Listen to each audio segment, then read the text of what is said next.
suaranya? Sudah Aman ya, aman ya? aman ya. Oke. Oke, sip. Oke, kita lanjut ya. Untuk IHSG sebenarnya hari ini ditutup lumayan bagus ya, menguat 1,82% ya di level 6.665 ya.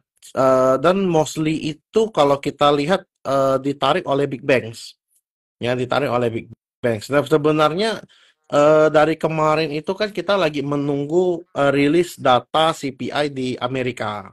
Dan ternyata setelah dirilis CPI mereka itu menurun ya, data inflasi. Jadi dari tahun lalu bulan lalu itu 0,3% core CPI, sekarang jadi 0,2.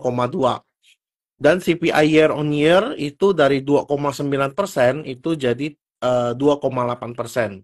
Jadi menurutku ini lumayan berita yang lumayan oke, dan aku rasa besok harusnya bisa hijau angin segar ya, karena membuat The Fed itu bisa menahan kenaikan suku bunganya.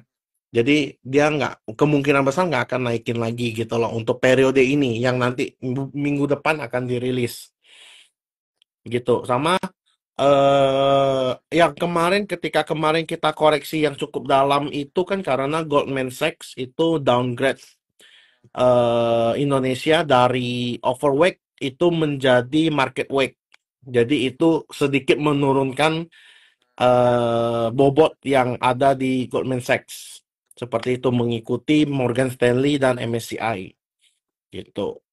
Dengan kondisi global yang seperti sudah dijelaskan, seberapa besar Hen kondisi global ini mempengaruhi pasar saham di Indonesia? Itu mempengaruhi banget ya. Dari MSCI itu kita lihat koreksi dari kalau kita lihat dari chart ya, itu IHSG itu sudah terkoreksi berarti dari bulan, coba kita lihat composite. Itu sudah terkoreksi dari bulan September 2024 Hmm? ya, sudah terkoreksi. Itu efeknya ya, karena IHSG kita sudah mulai terkoreksi, dan kelihatannya semoga itu bisa balik uptrend lagi dengan sentimen-sentimen yang ada. Cuman banyak orang yang masih skeptis ya, karena kondisi global yang salah satunya itu angin segar juga, kalau aku nggak salah ingat Trump juga menunda kenaikan tarif yang akan dibebankan ke Meksiko dan Kanada untuk mereka punya barang-barang impor dari Kanada dan Meksiko itu di bulan April jadinya. Kalau enggak kan dari kemarin kan udah berlaku gitu loh. Nah, kalau dia sampai meningkatkan tarifnya itu efeknya lumayan lumayan jelek ya, karena ya kita tahu ya Trump dengan kebijakannya yang suka naikin tarif impor ya, sebenarnya itu tidak mutualisme gitu loh. Jadi dengan dia menundanya ya minimal adalah sedikit angin segar gitu loh. Tapi kalau di fase yang seperti ini itu bukan jaminan bahwa flow-nya akan terus-terusan ke Indonesia. Karena Indonesia sendiri itu harus punya katalis yang kuat yang membuat eh, Indonesia itu bisa memberikan return yang lebih. Karena Indonesia masih kategori negara berkembang, otomatis secara resiko menurut investor itu jauh lebih besar daripada negara maju.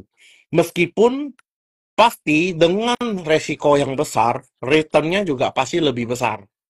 Seperti itu. Jadi ketika ada gejolak, pasti negara berkembang itu lebih koreksi lebih dalam daripada negara maju. Itu tuh kalau kita mau ibaratkan tuh kayak big caps dengan small caps untuk saham. Jadi kalau big caps mungkin turun 5%, small caps udah turun 10% ataupun 20%.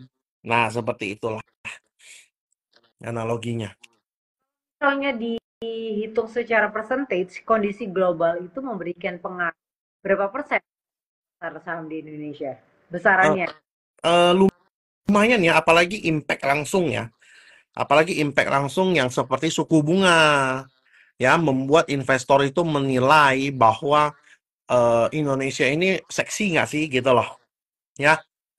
Nah, contoh kenapa global itu menjadi salah satu acuan karena kalau secara percentage, I think more than 40%, 40-50% lah. Itu ada impact. Nah, 30%-nya itu regional, sisanya ya Indonesia gitu loh. Menurutku ya. Karena dari global itu pasti akan ngefek ke regional, regional akan ngefek ke negara kita sendiri gitu. Nah, kalau dari negara kita memiliki satu katalis yang menjanjikan ataupun memang sudah terbukti bagus kepada para investor asing, nah itu bisa menarik flow yang eh, dari asing itu masuk ke Indonesia seperti itu. Sekarang pertanyaannya adalah, jadi kondisi market atau kondisi pas di Indonesia sendiri, overview-nya seperti apa, Hen? Jadi menurut saya market itu masih labil ya, belum ada arah. Apalagi kalau kayak kita di Indonesia belum tahu arahnya ini sebenarnya mau kemana gitu loh. Makanya kenapa Indonesia masih secara IHSG itu masih terkoreksi dan koreksinya lumayan dalam. Oke. Belum belum lagi BUMN yang kemarin laporan keuangannya pada jelek ya, gitu. Tapi ini kan sekarang di bulan Maret memasuki bulan suci Ramadan. Apakah ada pattern tertentu yang sedang terjadi? Ada, Mungkin karakteristik yang membedakan pergerakan pasar di bulan-bulan Ramadan ini dibandingkan bulan-bulan lainnya. ada. Biasanya kalau dekat-dekat bulan-bulan Ramadan itu biasanya sektor retail itu pasti diuntungkan karena orang-orang para senang biasanya ingin beli kendaraan baru. Biasanya mostly karena kita mostly-nya itu kebanyakan orang menengah ataupun menengah ke bawah, itu kebanyakan ya pasti mengambil kendaraan baru itu dengan program cicilan. Nah, biasanya program-program cicilan itu biasanya menguntungkan kalau memang dibayar, gitu ya. Nah, kemudian dari sektor retail yang lain seperti Asus, seperti MAPI, MAPA, ya karena itu kan menjual, kalau kayak MAPA itu kan menjual kayak sport station gitu-gitu ya. Kalau MAPI itu kan lebih ke produk makanan, ya. Jadi untuk sektor-sektor yang aku lihat itu sektor retail yang menengah ke atas, yang tidak kena impact dari kejadian global yang saat ini terjadi. Yang saat ini yang kena impact itu yang menengah, menengah ke bawah. Nah, itu yang kena pasti akan berasa karena saya lagi di Jakarta. Jadi saya kemarin visit ke rumah, bukan ke rumah, ke kantor nasabah saya. Dia juga ngeluh gitu loh. Nggak pernah ini ceritanya pada saat masa kayak puasa seperti ini, masa-masa Ramadan ini sepi. Biasanya banyak orderan. Nah, ini pertama kali gitu loh. Sejak dia ya memulai karirnya di usaha gitu. Jadi pasti akan ngefek karena kalau kita mainnya menengah ke bawah ya seperti itu biasanya pasti ngefek. Nah, jadi ya sektor-sektor itu dihindari dulu. Yang kita cari itu yang bisa kita trading kan ya sektor-sektor retail, sektor-sektor yang sebenarnya bisa memberi kita cuan kayak multi finance ya kayak industrial itu bisa. Karena kalau kita lihat kemarin kan Pak Prabowo juga sudah ACC, THR akan cair dan sebagainya. Ya, I believe dengan THR ini harusnya bisa memutar sedikit ya ekonomi kita gitu. Nah, ini kalau misalnya tadi sudah disebutkan sektor-sektor yang mungkin diuntungkan di masa Idul Fitri, mungkin salah satu yang diuntungkan juga adalah para investor yang menunggu dividen tahunan. Yes. Tapi sebelum kita bahas tentang dividen, kita akan bahas tentang Q1, di mana apa sih perhatikan untuk para investor terkait dengan laporan keuangan Q1 ini. Efek. Iya. Laporan keuangan Q1 itu kan biasanya rilis di April, ya. Biasanya rilis di April dan biasanya April sampai Mei. Yang perlu kita hati-hati itu ketika kita trading, yang perlu kita perhatiin ya, biasanya ketika dia ekspektasinya itu lagi bagus, ketika laporan keuangannya keluar jelek, biasanya dibanting. Ya.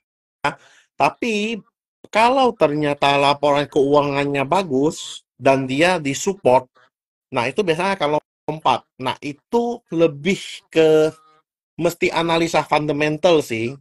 Jadi kita mesti lihat kembali lagi ke dia punya sektoral waktu itu seperti apa, ke impact nggak dengan keadaan-keadaan global yang ada. Kalau misalnya ternyata contoh kayak perbankan, suku bunga tinggi, ada efek nggak? Pasti ada, gitu loh. Nah, jadi efeknya apakah baik? Kalau orang yang melakukan pinjaman, bunganya otomatis tinggi di saat-saat ini. Kalau bunga tinggi, biasanya orang cenderung nahan untuk spending. Nah, jadi itu secara revenue, secara penghasilan itu pasti akan berkurang. Nah, itu contoh-contoh kita melihat secara sektoral ya. Jadi ada finance, ada retail dan sebagainya. Nah, yang kalau di sektor retail ya seperti contoh Era. Ya, saya bukan pom-pom, jadi disclaimer dulu. Jadi kalau kita lihat Era, itu kan iPhone 16-nya udah mau keluar, udah dapat TKDN dan sebagainya. I believe banyak orang yang menunggu resminya gitu loh. Ya, ditambah kalau kita lihat iPhone 16 upgrade-nya juga lumayan, otomatis dengan adanya THR ini bisa nih iPhone nih dapat nih gitu loh. Karena secara spesifikasi pun oke dan sebagainya. Nah, itu gitu loh. Jadi kita melihatnya dari sisi kita sebagai konsumen dan kita sebagai penjual. Oke, penjual menjual barang, barangnya tuh sebenarnya menarik nggak sih? Gitu. Nah, cuman ini mesti tunggu di minggu keempat, minggu ketiga ya, sekitaran itu kan THR cair kan. Pasti akan ada kelihatan gejolaknya. Nah, itu menarik gitu. Oke. Pembagian dividen gitu ya di bulan 3 dan bulan 4 ini, bulan Maret atau bulan April, sektor apa nih Hen yang menjadi favorit untuk para investor ketika dihadapkan dengan pembagian dividen ini? Kalau dividen pasti batu bara. Oke. Pasti batu bara karena batu bara itu salah satu terbesar. Contoh aja PTBA aja itu tahun lalu sekitar 11 sampai 12%. Ketika 2023 waktu itu dividennya itu 30-an% karena perang ya. Nah, jadi untuk sektor-sektor yang kita mau trading, kalau kita tidak mau ambil dividennya, lu ketika come debt lu jual. Tapi Oke. ketika ketika kalau misalnya lu memang yang mau dividen investing dan sebagainya, lu udah pelajari fundamentalnya, contoh kayak batu bara, oke. Batu bara ini masih kedepannya masih bagus. Ya udah kita mau dividen ya tinggal beli aja. Cuman mostly sekarang itu ya saya lebih cenderung ke trading. Karena kenapa makanya ada disebut dividen trap? Sebenarnya itu bukan trap, itu memang kejadian yang pasti akan terjadi, di mana dividen yield yang keluar ketika ex-debt, ya dividen yield, misalnya secara Eropa dividen yield-nya 10%. Ketika ex-debt, harga sahamnya juga akan turun 10%. Sebenarnya itu bukan trap, itu pasti terjadi gitu loh. Yang kita lihat adalah secara fundamental perusahaannya, kalau memang US dollarnya masih tinggi, kemudian rupiahnya melemah, sebenarnya sektor batu bara itu cukup seksi karena revenue-nya dan dia punya laporan keuangan biasanya ciamik nih. Karena ada nilai tukar rupiah dengan US dollar ketika dia ekspor gitu loh. Jadi menurutku batu bara harusnya bisa oke, kemudian finance nggak terlalu lah ya. Finance kalau untuk dividen nggak terlalu. Kalau kayak kita ambil contoh BRI cuma 180-an perak perkiraan, ya nggak terlalu menarik sih, gitu. Tapi salah satu juga yang ditunggu di masa-masa dividen ini adalah sektor big caps atau big bank ya, yang bagi dividen tahunannya. Ini gimana nih prospeknya dari big bank sendiri? Big Bang sih, ya kalau saya cuma satu BCA buy, kalau under 9.000. Oke. Di bawah 9.000 BCA buy. Buktinya ketika kemarin BCA di tanggal 28 Februari di 8.400, saya suruh orang serok. Sekarang udah cuan 9.000, 9.100 tadi, kalau nggak salah. Karena secara fundamental, dia secara teknikal, bukan fundamental ya, secara teknikal di 8 ribuan itu pasti ada yang cover. Dan di sekitar level 8.400 itu memang ada satu trendline yang cukup menarik dari 2020. Kalau ditarik lurus naik ke atas, itu ada pas itu. Jadi untuk BCA menarik, tapi untuk tahun ini BUMN, karena kemarin dari beberapa live lalu juga saya sudah bilang BRI saya ada invest. Untuk saat ini bobotnya tidak saya tambah.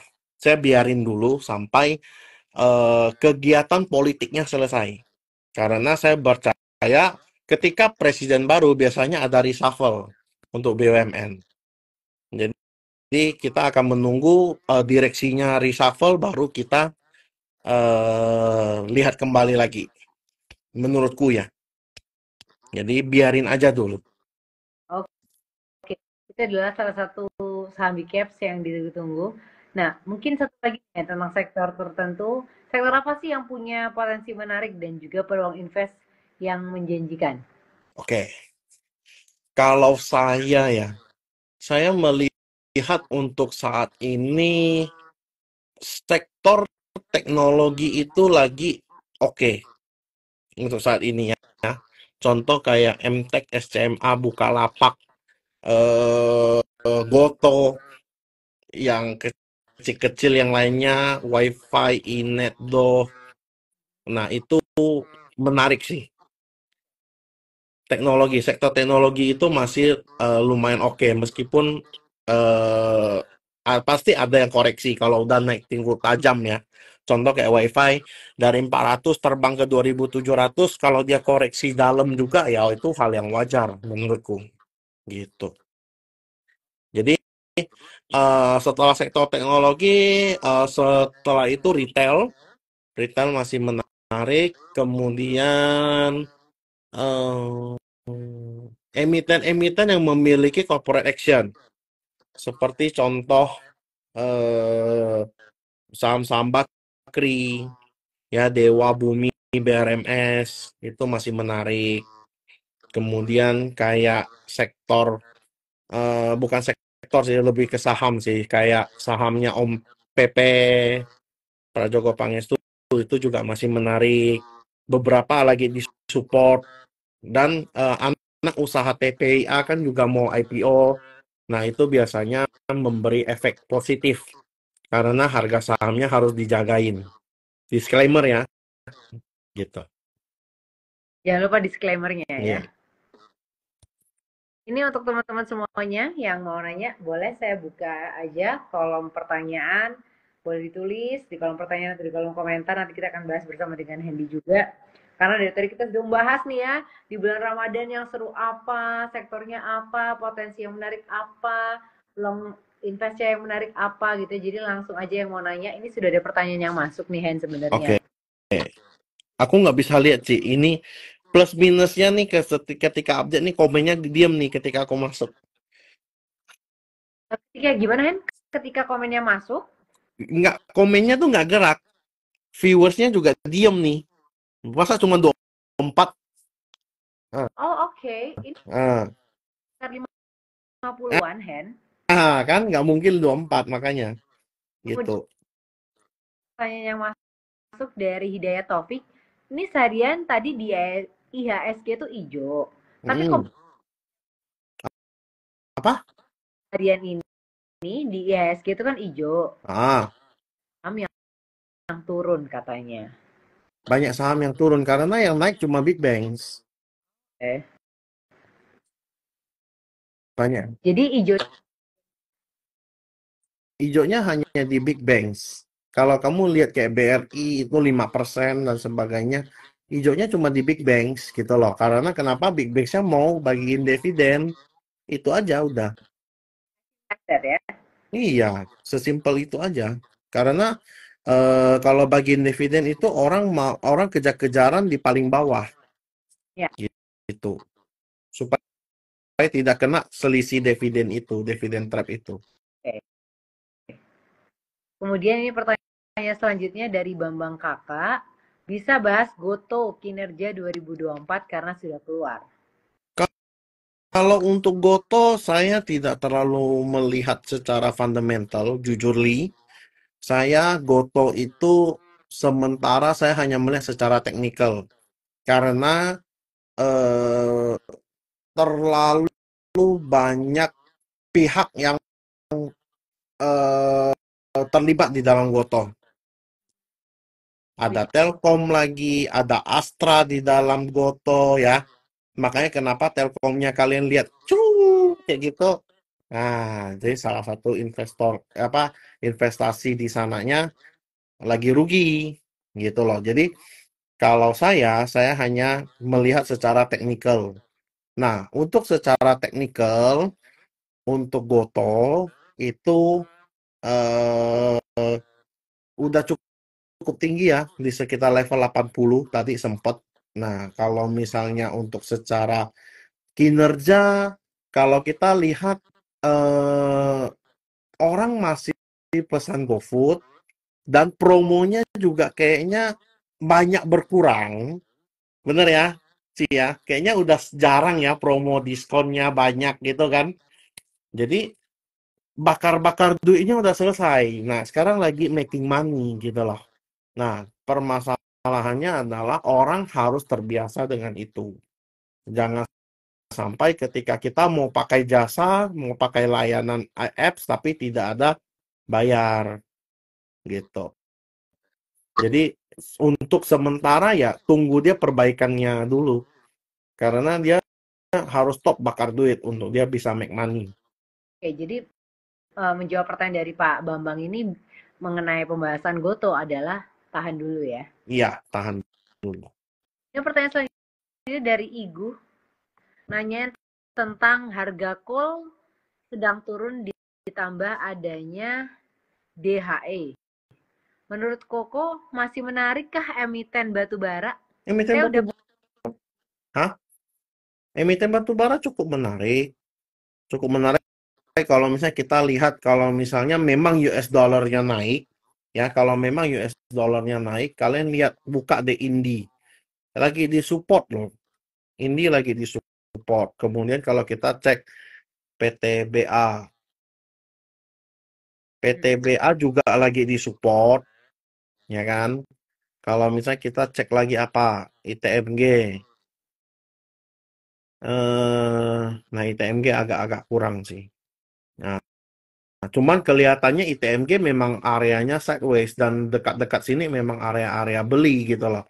Ya kamu jagain aja level 23 ribunya. Karena ya memang kelihatan banget ya ITMG kalau kamu buka chart, kamu tinggal buka dia pasti ada ranging, ada selisih rangingnya kelihatan. Jadi beli di bawah jual di atas aja udah paling gitu. Jadi kalau untuk batu bara ya sebenarnya kalau US dollarnya naik sebenarnya untuk emiten-emiten yang ekspor itu oke. oke. Ya, batu bara yang ekspor ya ingat ya cari batu bara yang ekspor jangan yang di dalam negeri itu nggak ada efek. Oke. Kemudian pertanyaan selanjutnya ya, Han. Ini dari Drian, sebentar. Dari sebentar mana ya kok hilang ya? Sebentar. Dari Drian, Satset 70 nanya tentang Raja gimana, Pak? Raja new low toh. Raja itu new low. Eh, paling kita lihat respon di 2000. Level 2000 di MA 200. Kalau itu pun jebol, udah wassalam. Itu aja. Oke. Jadi dia mengenai Raja. Kemudian pertanyaan selanjutnya. Bentar ya. Saya ini. Pertanyaan dari Andri Kusnandar. BBCA, BBRI long term akan ke angka berapakah tahun ini? BBCA tahun ini I think enggak kemana-mana. Paling ya kalau BCA under 10.000 menurutku ya. Kalau untuk BRI ya paling ranging di 4.000-an. Tapi kalau bicara kita dalam sisi 2 tahun, 3 tahun ke depan, untuk balik ke ATH itu mungkin. Oh, Gitu. itu tentang BBCA dan BBRI ya. Ya. Sebentar, ini ada lagi pertanyaan dari, sebentar ya, sudah agak di soalnya, sebentar. Dari Rizky Wiryawan, Kohen, Bumi prospek long termnya gimana? Bumi ya udah zero kan, udah zero debt, tinggal make money aja. Tinggal tunggu laporan keuangannya keluar, investor melihat, baru dia bisa naik lagi gitu loh. Karena as we know ya base buminya udah dibeli oleh Salim, ya kan. Nah, tinggal tunggu perbaikan dari kinerjanya karena ya dia udah nggak ada yang utang-utang lalu itu konversi saham kan udah juga gitu. Menurut saya masih oke di bumi. Oke, itu tentang Bumi. Kemudian pertanyaan selanjutnya menanyakan tentang CBDK gimana kok? Pertanyaan dari Michael Budiwardaya. CBDK support terakhir di 6.500 jebol udah saya no comment, saya nggak mau lagi. Kalau secara teknikal support terakhir 6.500 udah. Oke, itu dia mengenai CBDK. Kemudian pertanyaan selanjutnya dari Denny Teni menanyakan untuk BRMS gimana kok? Apakah ada rebound dalam waktu dekat? BRMS ya, BRMS itu kalau kita lihat itu kan rangingnya. Rangingnya itu di level 324 sampai ke level 418. Saat ini posisinya lagi di tengah. Paling kalau mau tungguin dia di bawah di 300-an, 324, 326 baru average beli di sana, tunggu lagi di atas gitu loh. Karena kelihatan banget dia ranging gitu loh. Jadi kalau kamu beli tengah belum tentu juga naik, yang turun ya mungkin gitu. Kalau saya mending tunggu yang di support paling kuat baru saya beli. Oke, itu mengenai BRMS. Kemudian bentar, saya lihat lagi. Ini ada It's Hans Prahay, Kaledi, selamat malam juga Dr. Hans. Terima kasih sudah bergabung. Kemudian pertanyaan selanjutnya nih dari Surya Mahatma Wisnu. Nanyain tentang data. Oh, no comment. Karena itu saham yang terlalu tipis dan lagi koreksi kan. Dan itu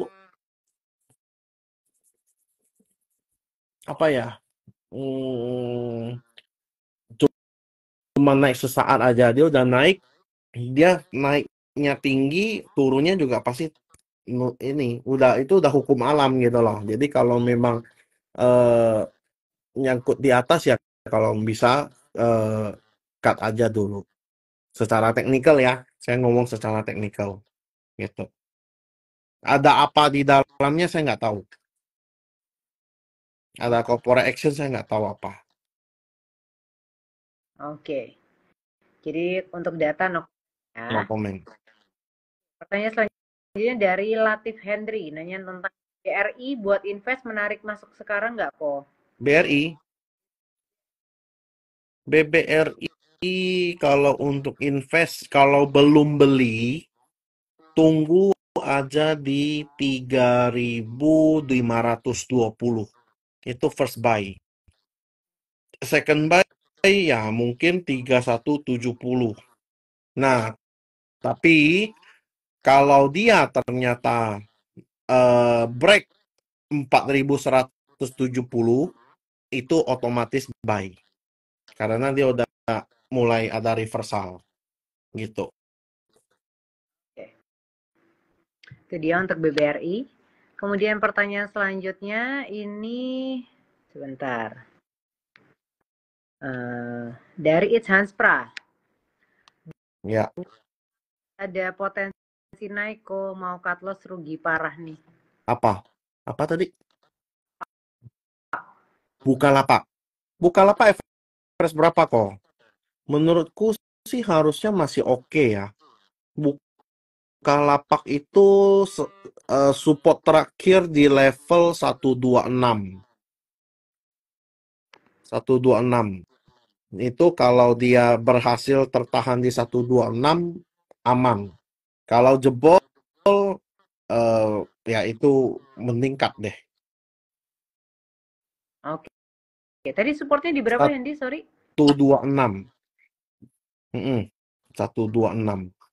Ya 126 125 selisih 1 tick oke lah ya, cincai lah ya. Dari support mending dilepas ya. Iya, jebol itu ya mending lepas aja dulu. So far sih harusnya menarik ya, dia koreksi low volume kok. Ya, untuk buka menjawab pertanyaan dari It's Hanspra. Kemudian pertanyaan selanjutnya ini dari Willy Tio Sanjaya, nanya tentang wood gimana kok ekspor ya? Boot, gimana tulisnya? Put, BOOT. OOD. Oh, wood. Wood. Bentar. Wood. Wood. Long term gimana? Wood. Wood oke. Wood oke. Thank you malah dapat dapat saham dari kamu. Saya nggak lihat loh. Sahamnya bagus. Wood itu dulu saya sempat trading, cuman ketika dia koreksi cukup dalam, saya nggak mau sentuh. Wood itu kamu jagain MA 100-nya. MA 100-nya di level 338, last supportnya 324. Kalau jebol, buang. So far ini menarik sih. Ini menarik. Wood. Kemudian pertanyaan selanjutnya ya, Mm-mm. Hen. View IPO Mine besok gimana kok antri beli di arah sampai hari ini nggak pernah dapat katanya. Nah, ada pakai JUC nggak? Oke, pakai JUC nggak gitu ya? Iya. Kalau kamu nggak pakai JUC nggak bisa dapat itu. Oke. Jadi view-nya untuk IPO Mine gimana? No idea. Aku nggak pelajari itu. Karena kayaknya menurutku eh aku nggak ngikutin. Kedua, aku nggak pelajari emiten-emiten IPO. Karena emiten-emiten IPO itu agak tricky. Kalau menurut saya ya, sorry ya. Cuman menurutku untuk emiten IPO itu mesti tahu dulu ownernya siapa. Satu, itu paling penting. Ownernya siapa? Terus track record ownernya gimana? Baru kamu lihat company-nya, apa yang dia jual. Dia ngapain, secara laporan keuangannya gimana, itu baru. Tapi yang pertama harus kamu tahu ownernya gimana dulu. Dan apakah IPO itu menjadi exit strategi atau untuk ekspansi. Kalau untuk ekspansi, untuk pengembangan bisnis itu pasti bagus. Tapi kalau untuk exit itu pasti tidak terlalu oke. Ya, Oke. Kemudian pertanyaan selanjutnya ini dari Hidayat Taufik. Nanyain tentang PEC, Mina, dan JSPT. PEC. Aha. PEC. Ini kan mau backdoor listing kan kemarin. Cuman kayaknya ini kalau PEC ya, jebol level 1920 buang. Mina sudah terlalu tinggi. Kemudian kalau dilihat secara ini, sebentar ya. I think ini bisa mantul sih besok, Mina. Cuman apakah dia masih FCA atau enggak ya? Saya nggak tahu, kayaknya enggak ya. Eh, paling supportnya kamu jagain 177 ya untuk Mina. Kemudian terakhir JAST, Jasnita, enggak, enggak.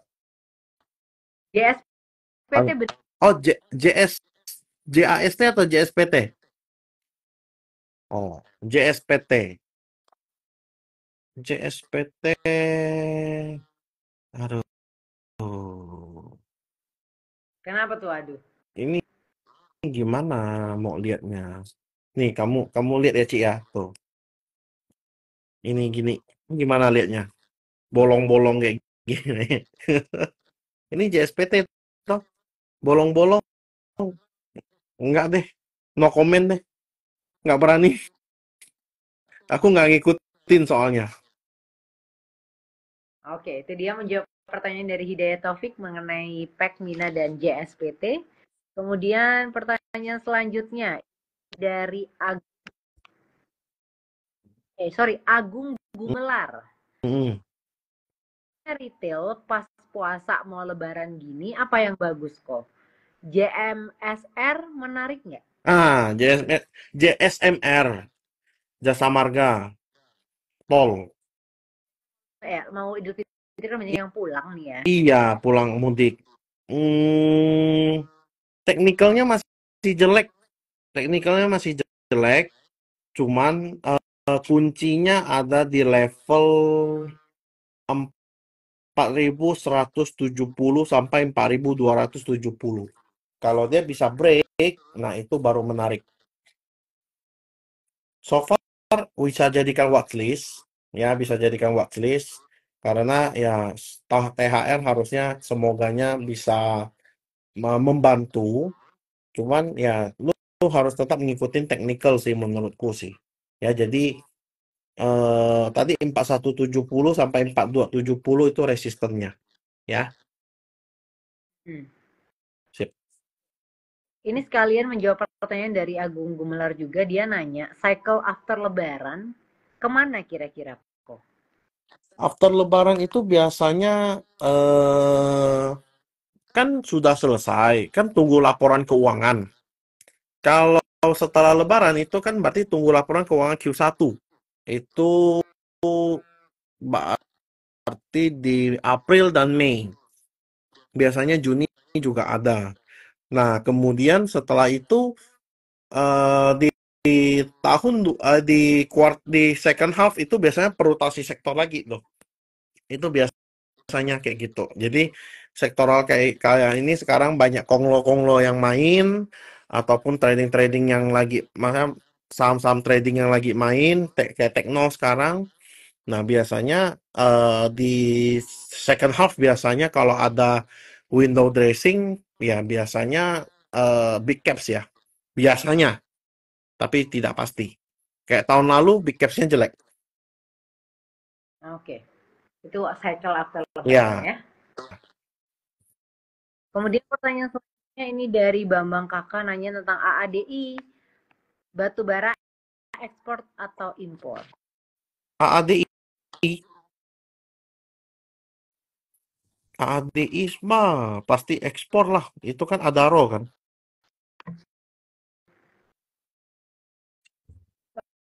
Si impor ya, Ekspor. si ekspor ya. Iya, ekspor. Cuman jeleknya ya dia lagi nggak bagikan dividen toh tahun ini, makanya agak terkoreksi cukup dalam. Oke. Kemudian pertanyaan selanjutnya ya Hen dari Ibu Mm-mm. nanyain BBI, ASII dan WiFi. Apa yang pertama? NI. Bank Bank Negara Indonesia ya, BBNI. BNI enggak lah, support di 4.000. Astra Astra bagus. Kemarin saya sempat bahas di live kan. Astra oke, support di 4650 sampai 4550. Itu Astra. Kemudian WiFi harusnya udahan dulu. Tunggu respon di 1320. Ya, kita lihat dia gimana di 1320. Oke. Itu Kemudian pertanyaan selanjutnya dari Denny Teni mengenai IMSC. IMSC. IMJS. Oh, IMJS. IMJS. Bentar ya, lagi loading. IMJS. Paling tunggu di support sih 162. Itu aja. Jebol 162 buang. Oke. Kemudian udah ya IMJS udah ya Udah. Hendy. Kemudian pertanyaan selanjutnya dari Adiatma Adum nanyain tentang saham batubara ITMG, apakah ada kemungkinan secara Kemungkinan. RUPST Dividen ya. RU Ada. Ada. Ada kemungkinan bagi dividen sih ITMG. ada kemungkinan ya. Ya. Oke. Kemudian pertanyaan selanjutnya ini Ibu Englis nanya pack tender offer kok gimana menurut Koko? Nggak ngikutin kalau pack. Sorry ya. Pack aku nggak ngikutin. Pack nggak ngikutin. Mm-mm. Bumi gimana nih? Menjawab pertanyaan dari Loves Cordanu. Bumi. Tadi udah Bumi udah kan? tapi Tadi mungkin udah. Bumi itu tuh technical itu lu mesti tunggu dia break. Nah, areanya itu di level 102 sampai 104. Dia harus break itu dulu baru menarik. Oke. Itu dia ya mengenai bumi. Kemudian Antam, ada yang nanyain Antam nih dari Andri Kusnandar. Antam kayaknya kena efek ini ya, kena efek apa yang royalti Minerba itu mau dinaikin oleh pemerintah, jadi otomatis cost-nya itu pasti bertambah, jadi keuntungannya itu berkurang ya. Tapi secara teknikal ya sekarang tidak menarik untuk Antam karena udah dekat resisten di 1585, paling tunggu di support 1385, cut loss di bawah 1355. Oke. Itu dia mengenai Antam. Kemudian pertanyaan selanjutnya dari Humble Remora nanya tentang DSSA. Belakangan kuat ya kok? DSSA punya Sinarmas kan, nggak bisa masuk masalahnya. Lotnya kecil-kecil, 1 lot, 2 lot gitu loh, nggak bisa masuk gede, percuma. Oke. Ini banyak yang nanyain WiFi dari Rina, sudah dari Rina nanyain WiFi WiFi. udah cut loss ya, cut loss dulu. Kalau saya cut loss dulu karena ketika dia jebol level 1950 which is itu candle kemarin itu sudah jelek secara teknikal. Ya, ditambah hari ini jebol lagi level 1835 itu tambah jelek secara teknikal. Ya, jujur Li. Jadi mending buang dulu, tunggu dia sideways karena kalian lihat secara histori sebelum dia ngegas itu pasti ada sideways dulu dan WiFi itu V-shape ya, kenaikannya V-shape. Jadi itu agak berbahaya. Naiknya cepat, turunnya biasanya juga cepat. Ya, itu sudah hal yang lumrah di teknikal. Oke, itu dia mengenai WiFi. Kemudian ini ada Dan sama, aku tambahin dikit, Cek. Dia WiFi itu kemarin RUPS-nya kan di cancel. Jadi tunggu dekat RUPS-nya. Baru di cancel ke kapan gitu loh. Nah, tunggu dekat sana. Responnya seperti apa. Gitu. Oke, lanjut. itu dia mengenai WiFi. Kemudian pertanyaan selanjutnya dari Cana Fahmi nanyain tentang untuk view Ratu gimana? Ratu sama Raja itu mirip lah. Jelek lah. Secara teknikal udah nggak terlalu menarik sih. Apalagi kemarin kayaknya tadi keluar laporan keuangannya nggak terlalu oke kan. Secara teknikal, Ratu jebol 6125 itu udah harus buang. Dan Ratu itu ada 2 hari kasih kesempatan sell on strength di 6625. Dua hari, 2 candle. Jadi aku sih berharap kalian udah sell on strength. Itu aja. Oke, karena katanya hari ini Ratu asing banyak yang masuk. Asing masuk harga turun percuma. Ngapain? Asing masuk masalahnya itu asing atau aseng. Kamu tahu nggak? Saya kasih tahu kalian ya, kalian harus hati-hati.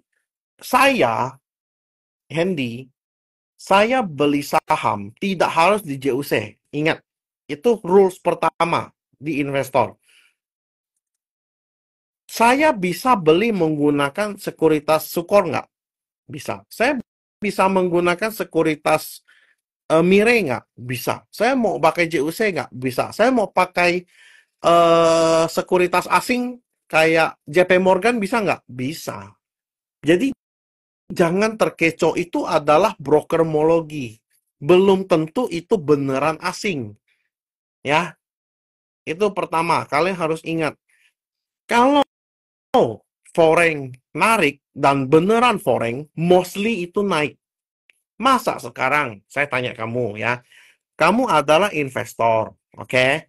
Sekarang, saya punya perusahaan. Saya jual perusahaan saya yang sudah jelek ke kamu.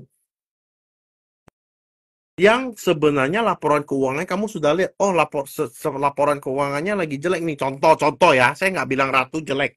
Tapi maksudnya secara beruntun laporan keuangannya lagi jelek. Saya jual ke kamu.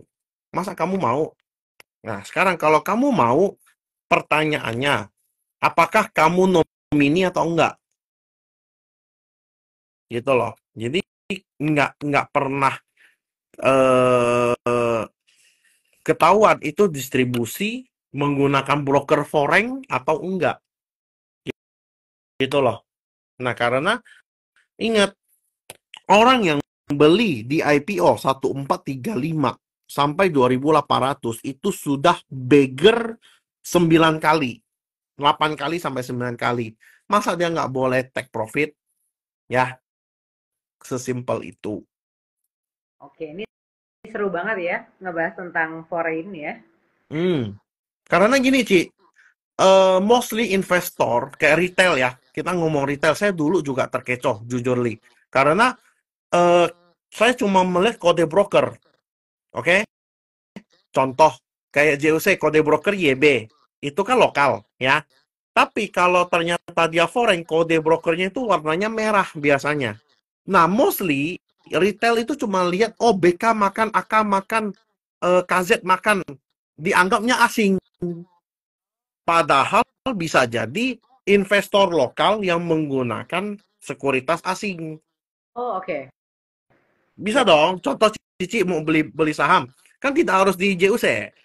Bisa dong, saya pakai sekuritas CIMB misalnya, yang YU. Bisa dong.